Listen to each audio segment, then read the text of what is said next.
Alright, I have a couple things to show you in terms of putting a nose on this guy.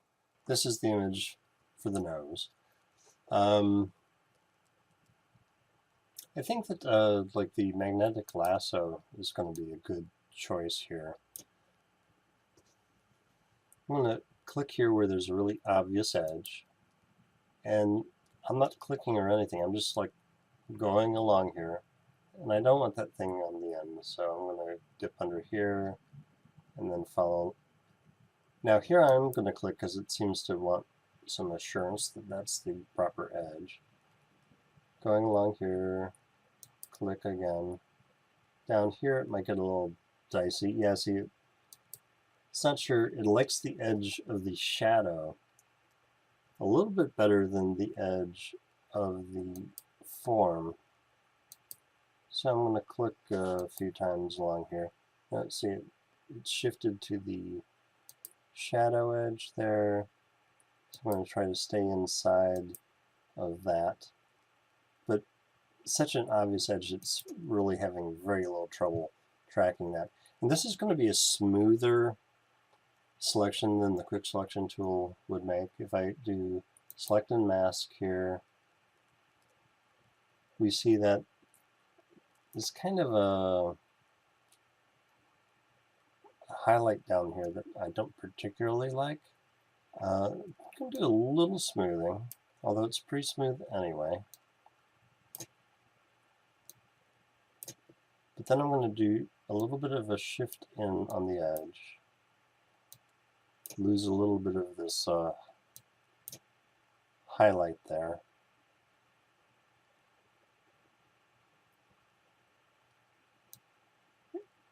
If I feather, it's going to soften that a little bit, and it's also going to give us a little bit of a contraction, just because feathering goes both in and out. But I like the look of that. Okay, so it's about getting the result you want. If I back off the opacity, you can see that I'm not quite at the edge because I did the shift edge. I'm pretty far inside where the actual edge of the object is. But I like the look of it, so I'm going to go with that. Now with this one, I'm not going to do the layer mask. I'm just going to do the copy and paste here. So this is a more destructive technique.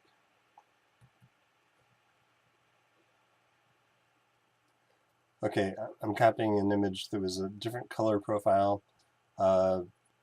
Images have a color profile that's say how the color should be interpreted. Different devices have different color attributes. Okay, so moving this around, you see that this got pasted on a layer below where the hat and everything was. Let's see if that's a good place for it or not. I do want it above the layer where the mouth is, and it is. It's above the layer where the eyes. I'm going to move it down below where the eyes are. So I'm just going to drag this down a little bit. I might want to rearrange these things a little bit. Okay, I want to straighten this up. Shrink it down. Do a little repositioning here. Straighten it up.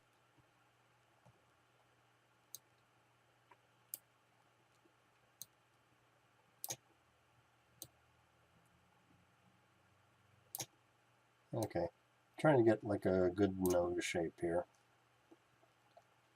This is not a smart object.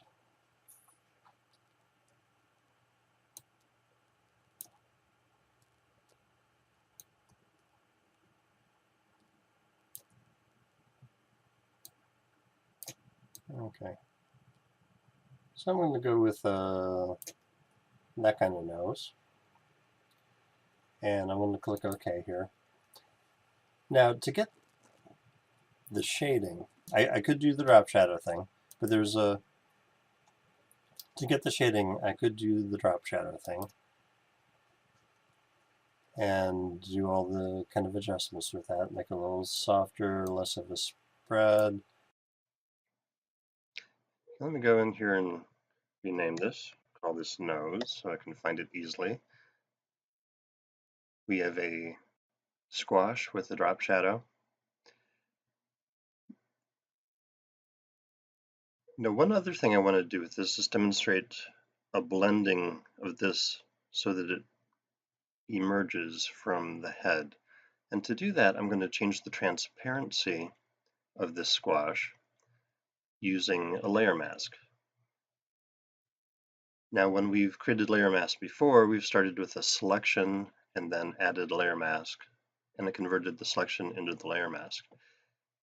Here, I'm just going to create a layer mask with no selection, and I just have a plain white layer mask, meaning that everything is visible 100%. Now, I've referred to the fact that layer masks are channels. You know, a selection is a channel, which we can view different ways. And we've seen how, like if I select this layer mask and go into channels, layer masks are also channels. If I click on this, we can view that, where we're interpreting the information in the channel as a grayscale image. A channel is essentially a single value per pixel. When we're looking at RGB, we're looking at 3 channels combined together. Let's go back here, select our new layer mask. Notice that when I select the layer mask, my foreground and background colors change to black and white because a single channel can only have luminance, essentially. And I'm going to take a brush, and I'm going to make this brush a little bit bigger. It's a soft brush. And as I paint with this, and my opacity is pretty low here, I'll boost it up a little bit so we're making faster progress. As I brush with this, I'm adding some black to the channel. Wherever I paint is transparent. If I switch to white, I can go back the other way and add in opacity to the areas where I'm painting. Now, because I have the opacity for the brush set, I can kind of build this up gradually, and it's a soft edge brush, so we can feather this in pretty well.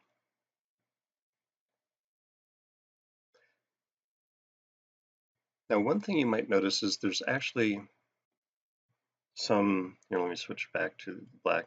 There's actually some of the drop shadow showing through here, which I might not want.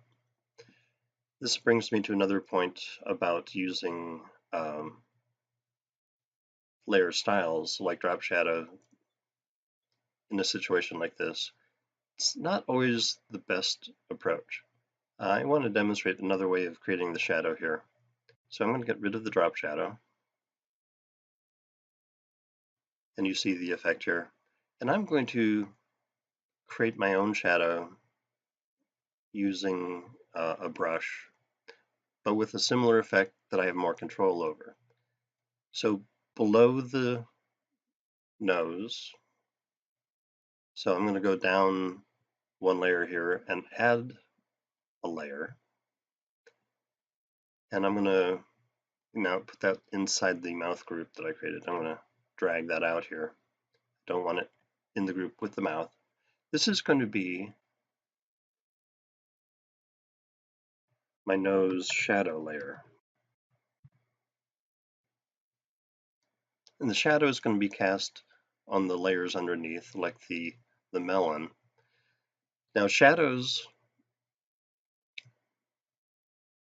I mean, very often you're working with black. We also define this dark color here, which we picked from the shading of the melon. And when you have the brush, you can get the eyedropper just by holding down the Alt key and pick a color you want. Now I could change my painting blending mode to multiply and paint directly on the melon layer by selecting it, but then I'd be changing the information in the image, and it's hard to undo that. So instead, I'm going to work with the brush mode in normal, but I'm going to paint on this layer and change this layer to multiply. And then I have more control because everything I'm painting is going on its own layer. It's going to have the same effect in terms of the appearance of what's below, but now I have more control over it. So if I go over here and I have like a soft brush and I start painting, I start building up a shadow. Now I'm going to undo that and back off my opacity again so I can build this up in more layers, a little bit at a time. So I want some more shading on this side of the nose and under the nose here, but I don't want shadow up underneath the nose here because that was creating an effect that I didn't like. So here I can control precisely where I want that shadow to appear. And that's all on this layer here. So I can get rid of it very easily. And I can also, if I decide it's too much shadow, I can just change the opacity of that layer to back it off. So I have control over how much this layer is contributing. I'm going to bring it back up a little bit because I don't think I overdid it that much, but I'll leave it backed off a little bit. Okay, so this pretty much completes the head with the pieces. I'm tempted to go look for something else to be ears. You know, as you work with these files, you can see if you can find something that is public domain or Creative Commons, or maybe something from one of your own photographs that you want to use to be ears. And I don't know, if you want to share that image with the class, maybe some other people will pick that up too.